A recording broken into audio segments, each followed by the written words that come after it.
দর্শক পান্থপথে আছেন সহকর্মী আদ্দিন সজীব, চলে যাচ্ছি তার কাছে। আদ্দিন, এখন কি পরিস্থিতি ওই এলাকার?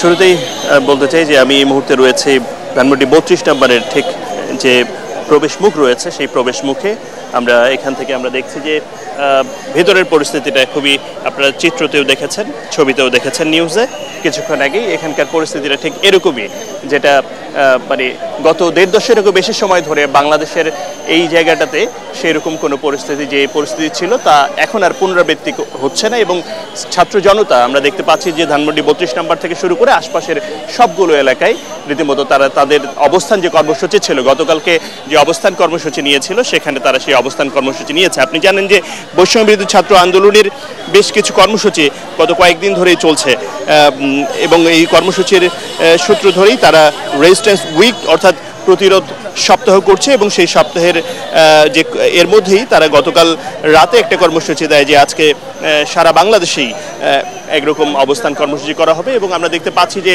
ধানমন্ডি 32 নম্বরের সড়কের আশপাশে ছাত্র জনতা এবং মা বোন অনেকেই এসছেন এবং তারা এখানে অবস্থান নিয়েছেন। আমরা দেখতে পাচ্ছি যে একটা লেন চালু রয়েছে, সড়কে যান চলাচল যেন স্বাভাবিক থাকে সেজন্য ছাত্ররা আবার সেই ট্রাফিক ব্যবস্থাপনার যে কার্যক্রম সেটাও পরিচালনা করছে। সব মিলিয়ে তারা শুধু একটা কথাই বারবার ফোকাস করছে যে 15ই আগস্টের দিনকে ঘিরে কোনো রকমের বিশৃঙ্খলা না হয় এই শহরে এবং কেউ যেন বিশৃঙ্খলা সৃষ্টি করতে না পারে, সেই বিষয়টা তারা কোনো না কোনোভাবে নিশ্চিত করতে চাচ্ছেন। এবং আমরা দেখতে পাচ্ছি যে তারা বিভিন্ন জায়গায় তাদের সেই সতর্ক অবস্থান আমরা সেটা দেখেছি। আমরা এখানে বারবারই তাদের এখানে স্লোগান করতে শিক্ষার্থীদেরকে দেখেছি। আমরা দেখেছি যে এখানে সব রকমের সব বয়সী মানুষ এখানে অবস্থান করছে।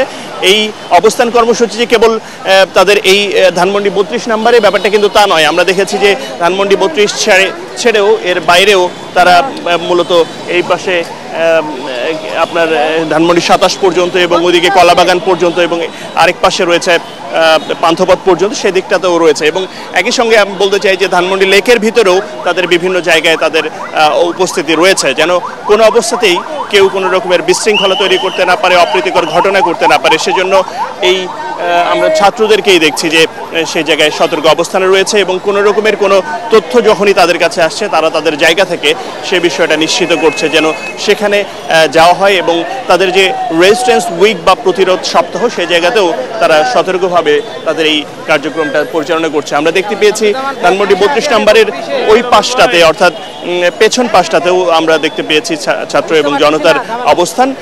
সব মিলিয়ে বলা যায় যে এই এলাকাটা এই মুহূর্তে কিছুটা উত্তপ্ত, কিছুটা থমথমে পরিস্থিতি। তার মধ্যে দিয়েও এই ছাত্র জনতার যে অবস্থান তাতে করে তারা জানান দিচ্ছে যে তাদের যে 4 দফা দাবি, তারা বলছেন যে খুনি শেখ হাসিনার বিচার নিশ্চিত করতে হবে এবং একটা বিশেষ ট্রাইব্যুনালের মাধ্যমে সেটা করতে হবে। একই সঙ্গে যারা সংখ্যালঘু সহ সাধারণ যে মানুষের উপর নির্যাতন নিপীড়ন করে পরিস্থিতিকে ঘোলাটে করার চেষ্টা করছে তাদেরও বিচারের আওতায় আনা হবে, এমন 4টা দাবি নিয়ে তারা রাজপথে আছেন এবং তারা বলছেন যে রাজপথ তারা ছাড়বেন না, রাজপথে তাদের অবস্থান থাকবে। চিন্থিয়া।